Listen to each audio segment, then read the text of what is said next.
A esta hora te conectas a una sola radio. Este es el sistema de emisoras Onda Digital en Colombia.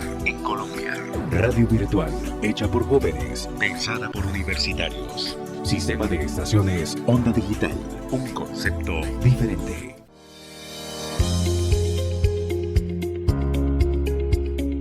Hola, bienvenidos a En Todo Su Derecho, la serie podcast de la Facultad de Derecho de la Universidad Cooperativa de Colombia, Campus Medellín, donde conversamos con estudiantes y expertos sobre temas legales. Yo soy Laura Salazar y en la oportunidad de hoy abordaremos el tema del derecho de alimentos en la familia colombiana.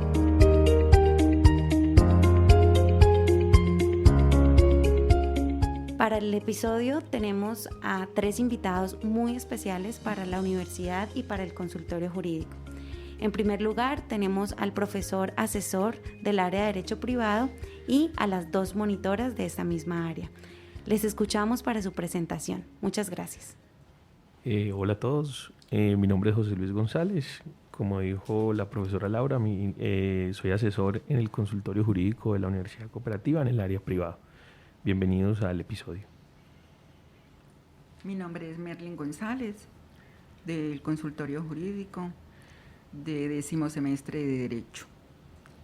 Mi nombre es Daniela Parra, soy estudiante de Derecho del 10º semestre en la sede de Medellín y soy monitora del área civil de consultorio jurídico. Bueno, a todos les damos las gracias y sin más preámbulos empezamos este episodio que nos convoca con un derecho muy importante para todos, para la familia colombiana. Es un tema necesario para las relaciones diarias y además es un tema de gran actualidad, dado que el pasado 2 de julio de 2021 el presidente de la República sancionó la Ley 2097, la cual crea el registro de deudores alimentarios morosos. Quisiéramos posar esta pregunta a nuestros invitados para que nos actualicen cuál es el cambio que realiza esa ley o cuál es la implementación de la misma. Siéntanse libres de hacer uso de la palabra. Muchas gracias. La ley 2097, que como usted nos informa, tiene vigencia desde el 2 de julio de 2021, es una ley que llega a complementar el derecho de familia y específicamente el derecho de alimentos.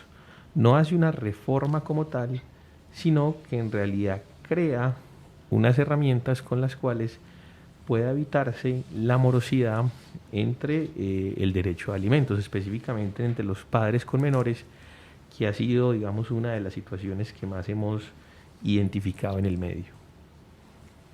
Expliquemos un poco el tema de la morosidad, incluso vayamos un poco antes al derecho de alimentos. ¿Quiénes son destinatarios de los alimentos? ¿Quiénes pueden reclamarlos y quiénes están también obligados a darlos? Claro que sí, bueno, cualquier persona de las que voy a mencionar a continuación tiene derecho a una cuota alimentaria en la medida que cumpla con los presupuestos de la ley. Entonces, ¿quiénes pueden reclamar? El cónyuge o compañero permanente, los descendientes, los ascendientes, los hermanos, el cónyuge divorciado o separado sin su culpa a cargo del cónyuge culpable, el que hizo una donación cuantiosa si no hubiera sido rescindida o revocada. Ahora, ¿quién se puede oponer? A esta pregunta, digamos que tengo una respuesta no tan clara. ¿Por qué? Se puede oponer todos y nadie al mismo tiempo. ¿Por qué? Un tercero puede oponerse. Voy a poner un ejemplo. Si mi pareja, digamos que yo estoy obligada a dar alimentos y mi pareja siente que ella está siendo afectada, ella puede oponerse. Esto va en razón de ¿qué? Del tema de la capacidad, mi capacidad como obligada y la necesidad del solicitante. En ese sentido, con la respuesta que da Daniela, es supremamente importante esto que acaba ella de decir, porque realmente la oposición respecto de los alimentos no parte de quién lo realiza, sino a partir de qué argumentos se estructuran, ¿cierto? Entonces, en la medida de que el derecho de alimentos, como lo dice Daniela, parte de la capacidad y la necesidad, esos son argumentos que van a utilizar, por un lado, a favor de fijar la cuota, ¿cierto?, de determinar el monto de los alimentos, y por el otro lado, de discutir cuánto es ese monto, ¿cierto? Entonces, quien necesite alimentos dirá, hombre, necesito una cantidad específica en razón de que estas son mis necesidades, y por el otro lado, se tendrá en cuenta a cuánto llega la capacidad económica de quien vaya a prestar esos alimentos. Entonces creo que en ese punto pues es supremamente importante lo que acaba de decir Daniela.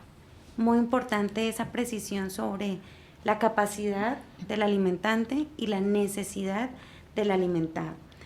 Bueno, caractericemos por qué es importante el derecho a los alimentos en la sociedad colombiana y en la familia colombiana. ¿Por qué es importante? Perfecto. El derecho a alimentos es una garantía inicial que tiene toda persona. Normalmente hemos identificado que los alimentos son de los menores o de los adultos, ¿no?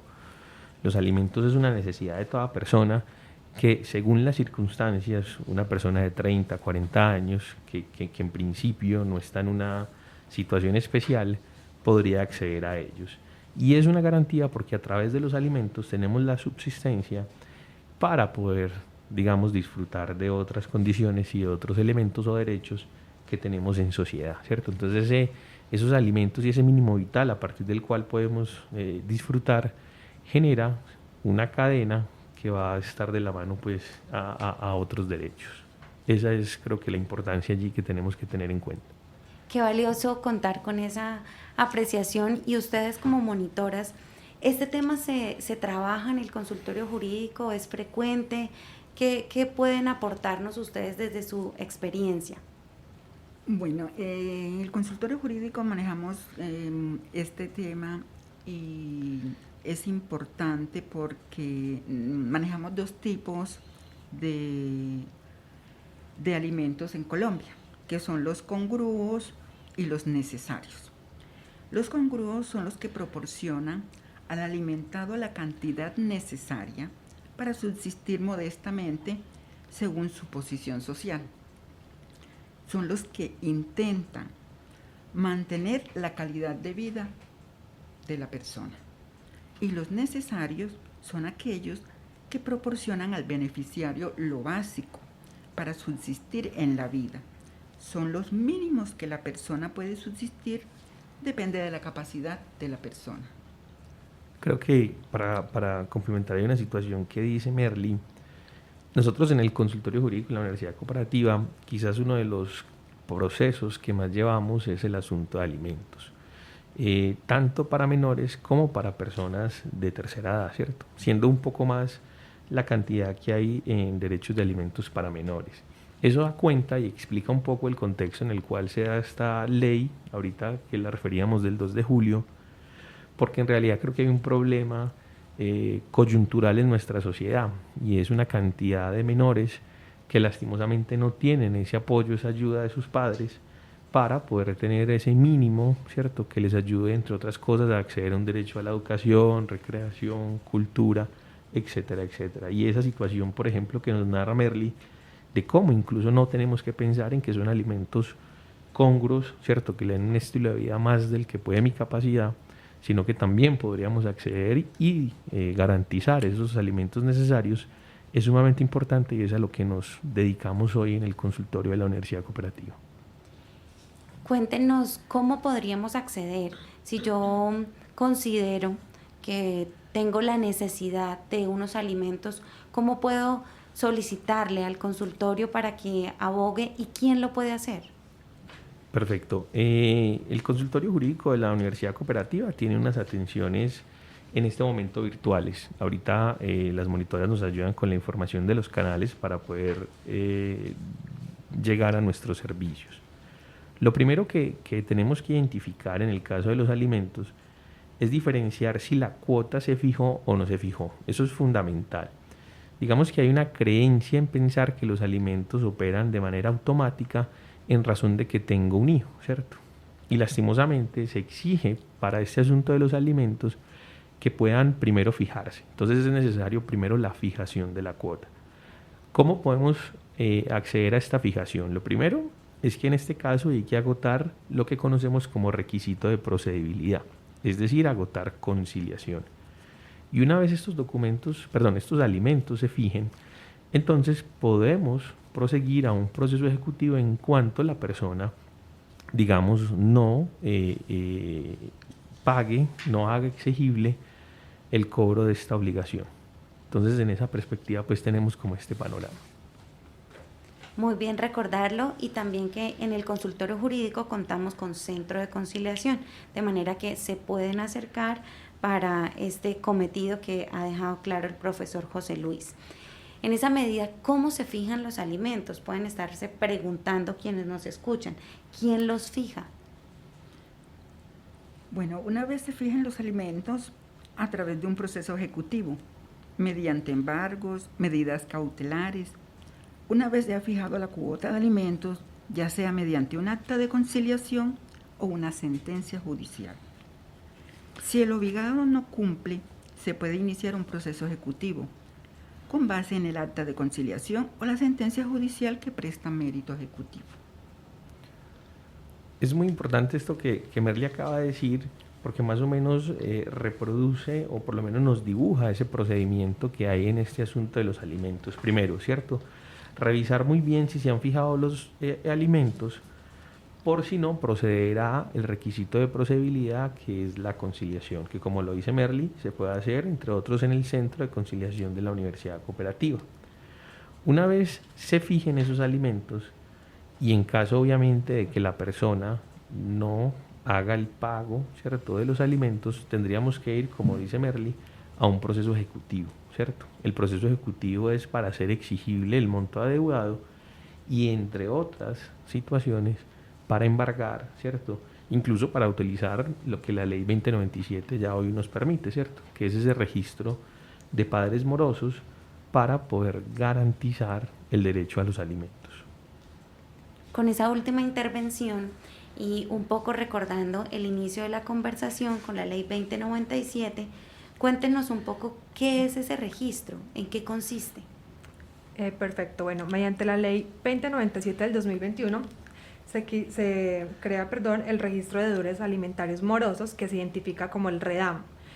Esto viene a ser como una central de información para reportar a quienes entren en mora el pago de las cuotas alimentarias que han asumido o que se le han impuesto. Entonces, acá hay algo muy importante, es cuando se reporta a la persona.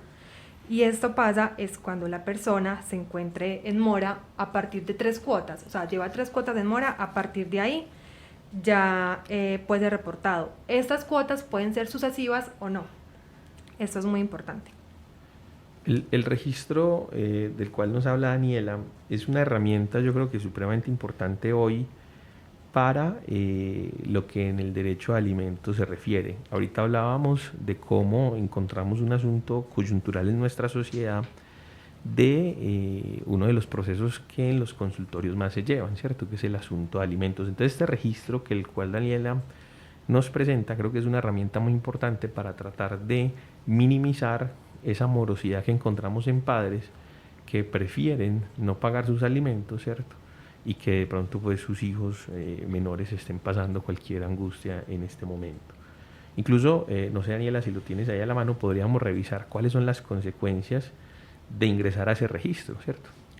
Sí, bueno, las consecuencias pues las señala el artículo 6 de la misma ley y voy a mencionar algunas. El deudor alimentario moroso solo podrá contratar con el Estado una vez se ponga a paz y salvo con sus obligaciones alimentarias. Tampoco se puede nombrar ni posesionar en cargos públicos ni elección popular a las personas que se encuentren reportadas.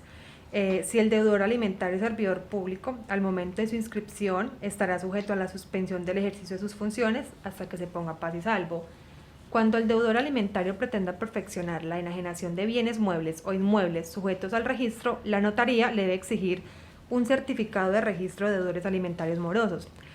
Cuando el deudor solicite un crédito o la renovación de un mismo ante una entidad bancaria o de financiamiento, también se le va a exigir un certificado de registro.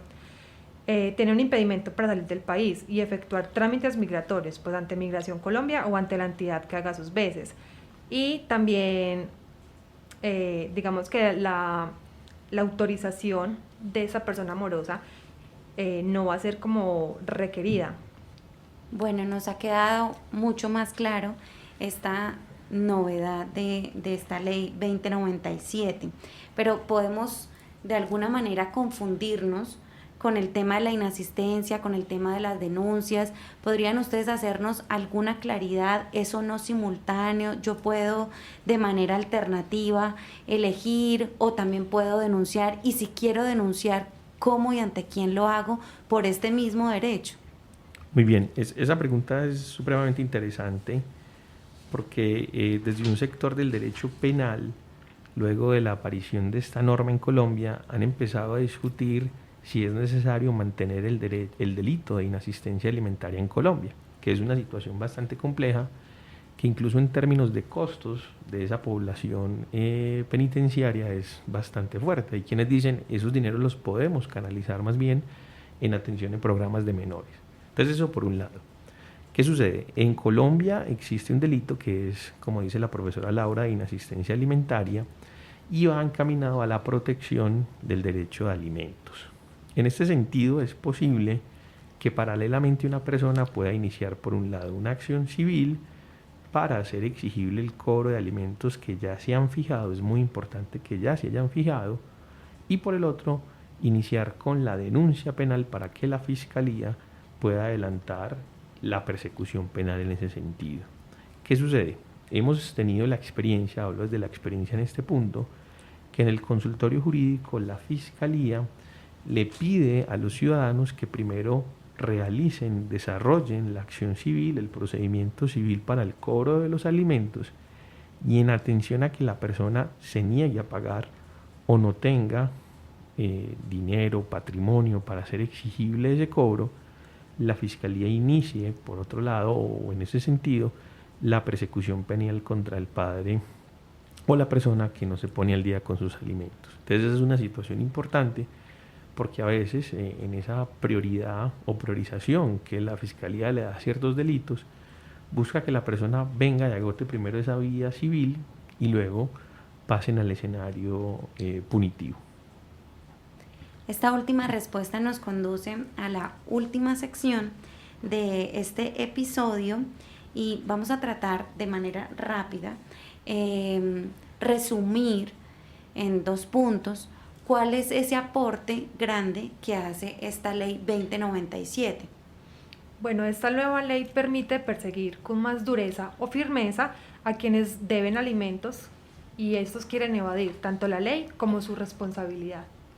De la mano a lo que dice ahí Daniela, yo creo que como lo hemos insistido el día de hoy en el episodio, la ley 2097 no viene a reformular el derecho a alimentos, no viene a cambiar lo que es la capacidad, la necesidad, no viene a agregar o a sacar a una persona que necesite alimentos.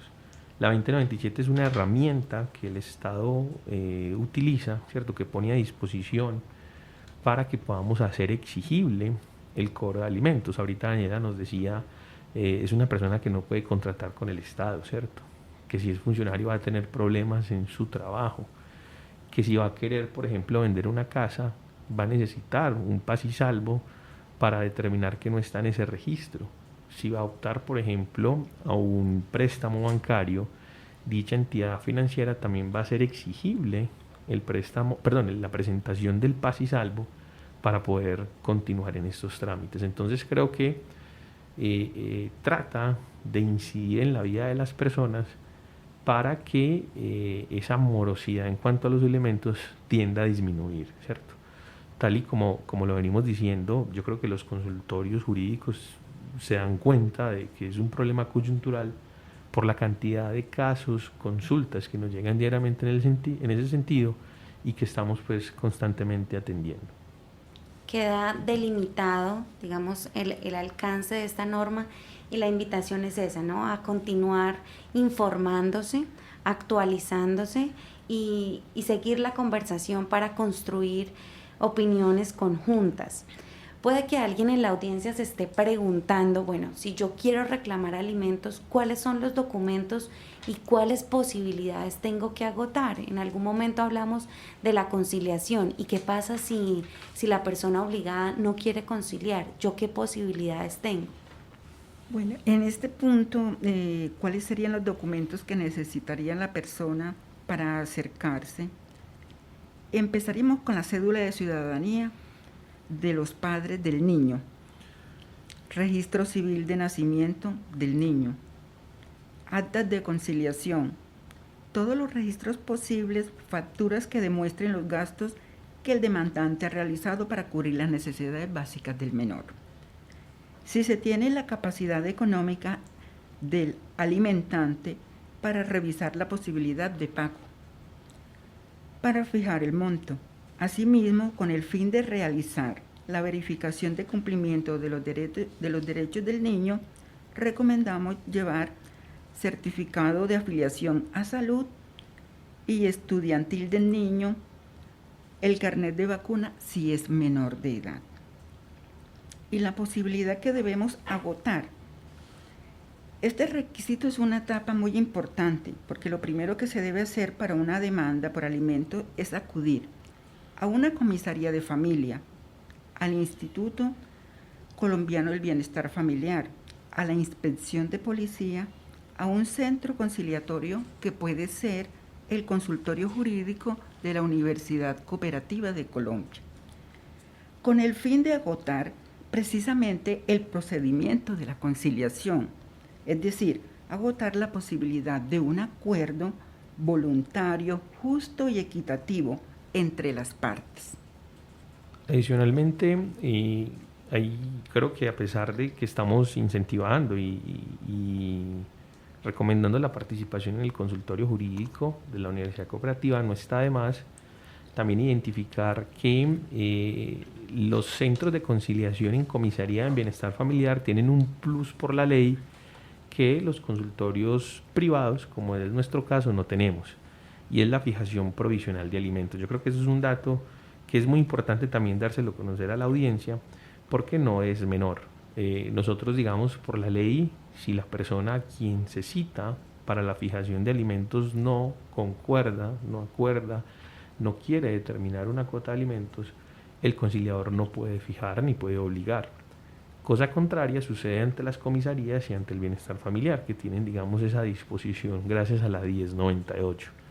En caso de que el citado no quiera fijar una cuota de alimentos, en razón de la importancia del derecho a alimentos, como decía al inicio, para garantizar otros derechos, el comisario tiene la posibilidad de fijar una cuota provisional, y eso, digamos, es un aire, ¿cierto? Es una posibilidad de que la persona se vaya de la audiencia, por lo menos ya con la obligación y con su derecho a alimentos, para irlo disfrutando de a poco. Si la persona considera que no queda contenta porque la suma es inferior o superior a lo que determinaba, ya puede iniciar un proceso jurisdiccional para revisar esa cuota alimentaria. Entonces creo que esa es una situación que, si bien digamos, permite la vía entre otras instituciones públicas, no es menor, y es importante también que se conozca. Y con eso cerramos con la última pregunta, y es si existe o no un límite o condición para disfrutar de los alimentos. No existe límite o condición, porque la entrega de alimentos se hace proporcional a la necesidad y a la capacidad. ¿Qué quiere decir esto? Si los padres son médicos y tienen una posición económica que se le puede definida, al momento de separarse, el niño o la niña asisten a clases de piano o clases de ballet. El padre o la madre no pueden bajarle ese nivel al niño. Eso sería como los alimentos congruos o necesarios. Me gustaría complementar algo, y es que el derecho de familia tiene 3 presupuestos. Eso es a lo que se refiere también pues mi compañera Merly. Y los presupuestos que vemos desde el primero, hablemos como de una relación, un parentesco o una conexidad entre ambas partes. La segunda es la capacidad. No se puede pedir alimentos a una persona que no tiene la capacidad económica para brindarlos. Y el tercero es la necesidad. La persona que solicita el alimento realmente debe tener una necesidad, una imposibilidad pues que le prohíba, digámoslo así, acceder a los mismos. Como un ejemplo, quizás algún tipo de discapacidad, algún tipo de enfermedad. El tiempo es oro. Gracias a nuestros invitados por acompañarnos, compartir sus conocimientos y experiencias. A ustedes, querida audiencia, por escucharnos. Es momento de irnos, no sin antes recordarles que por favor no se olviden de sintonizar la serie de podcast de la Facultad de Derecho de la Universidad Cooperativa de Medellín, En Todo Su Derecho. Estamos disponibles para ustedes y nos pueden contactar en todo tiempo a través del teléfono 444-6065 en las extensiones 4378, 4355 y 4353. También tenemos disponibles para ustedes 2 correos electrónicos: conciliadores.med@ucc.edu.co y consultasjurídicas.med@ucc.edu.co. No se olviden que cuando la presencialidad nos permita volver a encontrarnos, les recibiremos en la calle 50, número 4170, bloque 2, piso 2, Universidad Cooperativa Campus Medellín.